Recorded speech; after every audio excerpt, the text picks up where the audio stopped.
Let's talk about the FitBit Charge 6. I'm going to give you a 60-day review based on using it, what I think about it, and who I think this can be a great product for.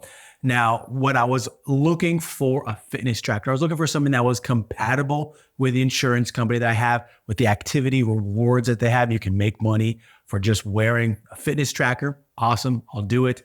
And I wanted something that was slim, low profile, that really wasn't that big and took up too much space on my wrist. For me personally, I don't want a watch. I'm not somebody that checks the time all the time on my wrist. I'm not looking for notifications. I actually don't like that kind of stuff, and I turn them off on my iPhone. So I wanted something that just did the basics, looked okay, and was easy to use. And this definitely checks off all the boxes on the things that I just mentioned. If you haven't seen the quick startup guide that I did, I'm going to link that above and put it at the end and in the description. Check that out if you just purchased it and looking to get some basic information on how to use your Charge 6 and how to get it up and going. Now, the closest I got to purchasing a fitness tracker was before I actually pulled the trigger on this one. I looked at the Whoop. I also looked at the Oura Ring, and the price of those really was the deterrent for me. For this, the Charge 6, it comes in at a very affordable price, and that's why I label this as a very affordable fitness tracker option. Now, keep that in mind. This is a fitness tracker. It's not a smartwatch that you can do all these crazy things with, and it really gets the basics of tracking your activity, tracking your sleep. And it does a lot of cool things that if you're just trying to do it for a rewards program, or if you don't need those types of things, maybe you just want an introduction into fitness tracking. Here, look at this item right here, the Charge 6. We're going to start by talking about how customizable it is. This Charge 6, there's a lot of apps that actually come with it. Like I said, it's not a smartwatch, but it does come with a lot of things that are already pre-built into it. I uninstalled a lot of those things, like the YouTube Music. I don't know who uses YouTube Music. I know you're probably watching this on YouTube, but I uninstalled that. I uninstalled the ECG. I uninstalled the blood oxygen level, things that I wasn't looking to track, and things that, to be honest, that I don't think the general population needs to track. I think these, in terms of the customizable, taking those off and just putting on what you want is a benefit of it. You could use it in different ways, not just for tracking your calories. You can change things like what your goal is per day. Is it calories? Is it steps? Those are very useful items. I'm going to talk a little bit about the cons of this now. The first big one, and this is probably the thing that I always look at, is the activities. What activities are pre-built into when you're selecting to start an activity or start exercise? What is built into it? I think that's one of the cons of it. Does it have the most basic ones? Yes, but my activities that I like to do, neither of them were in there. Bowling, disc golf, not in there. And I know that those aren't the most popular activities in the world, but that's one of the things that I look at. Is it in there? Along that same line that I would say is a con, there's so many different types of HIIT or high intensity exercise in there. So it kind of makes it confusing. When I actually selected the HIIT option before I filmed a workout for my YouTube channel, it actually started vibrating. So I'm thinking, who sets the intervals on this? Why is it vibrating every 10 seconds, 20 seconds? I didn't even take a second to see what it was, but who set those and where do you change those things? It just made it kind of confusing in terms of why do you have all these different types of HIIT when why don't you just have it as an option for tracking? A negative that you'll find from just wearing it for a little bit is actually the faceplate sensitivity. Now, this one's turned off right now, but what I quickly found was how sensitive it is when I showered. I would be showering and water would just hit it, and all of a sudden it would just be on like 3 different screens that you had to click through on. So there is a water lock on it, and I've tried it a couple times, but I'm wondering, why does it go out of it? What does that even do? I tried looking it up and didn't really get an answer for that. So it is very sensitive. Let's start talking about the pros of the Charge 6.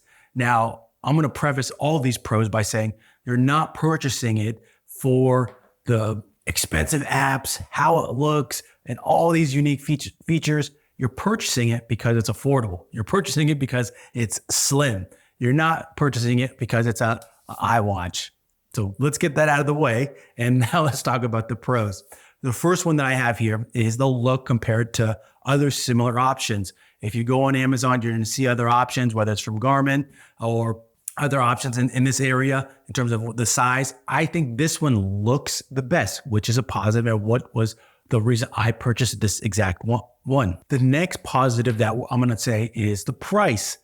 Affordable fitness tracker. That's why you're buying this item. At the time that I purchased it, it was $139. I would say that is still an affordable option. There are some smaller and less expensive options that you can look at, whether it's through Garmin or even through Fitbit. I think that price, look, this one is the one you want to go with. Now, probably the biggest positive of the Charge 6 is the battery life.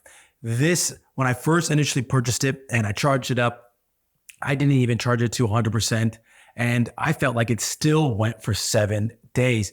My wife, who has an iWatch, I feel like she's always charging it. And I'm also doing a Whoop trial. And that one, I do feel like you were charging quite a bit. But the Fitbit, it definitely is noticeable in terms of its battery life. This thing will go easily 7 days. And you do get notifications in your email or even on the band and in the app when you should be charging it, when it's getting relatively low. But I can tell you from experience, I've gone to sleep when it's very low and it's already notified me and I still didn't charge it. So I'm talking maybe in the teens in terms of battery life, and it's lasted through the night. And I've been able to wake up, get my data, and then charge it up when I'm at my desk. So battery life on this is a huge positive. The next positive I'm gonna go over, and this one, I would rank it right below the battery life, and that is the data, the information that you get back from the Fitbit app, from wearing the device. Now, if you are looking to improve your health and you're just getting into it and you're wondering, oh, I don't know if I'm doing the right thing. Is my sleep on the right path? Is the activity that I'm doing, is it really helping me? You don't really know unless you start wearing a fitness tracker. And other than seeing any aesthetics differences, data can be a very useful tool. And in that department, I think that the app and how they have it situated is very digestible. And the information that you get from wearing it, it's very unique in terms of the readiness score and also the sleep score. I can tell you from comparing it from wearing my Whoop band. The Whoop band is a little more intense. It's it's a little more advanced, but for those just beginning, those that don't really know what, oh my goodness, it seems like so much data. What is it really that important? The Fitbit and the app that they have, it really helps out. Another positive that I'm going to throw in here, and this kind of goes along with talking about the data, is actually the app. I do think that app is a positive of purchasing a Fitbit. I'm clarifying it that not just with the Charge 6, maybe you're buying something else from the Fitbit family, but I do think the app that they have is pretty useful. I talked about the data. I talked about your body readiness score. There is some useful information in there and you can customize it to what you're trying to achieve. So the app, huge benefit for receiving information and being able to progress yourself with your health. So to start summarizing and wrapping this up, as I started this review, the 60-day review of it, it is the best affordable fitness tracker option. I keep making that clarification in terms of fitness tracking and being the affordable option. I wore this at an amusement park. I purchased just different items for it. So they actually do come, or you can purchase a little clip on. So maybe you just want it for counting your steps. It's very low profile. You can put it in your pocket. You can clip it on your hip. Very easy in that aspect. The battery, very long lasting, easy to charge. I showed in the setup guide, the quick setup guide, how easy it is to charge your Fitbit. So who can this be very useful for? General populations that don't want to spend a lot of money on buying an iWatch, investing in a Whoop or in an Oura Ring. They just want to start getting more active. They want to know they're on the right track. This is a great option for you. So if you are that person, or maybe you are about to purchase one, make sure you check the description. There is an affiliate link in there for Amazon. That's where I purchased mine. I'd like to know what you think. If you are maybe 30 days in, 60 days, 90, whatever that is, let me know what you think about this Charge 6 and if it's something that you would recommend to somebody else. That's been it. I hope you enjoyed it. I'll catch you in the next one.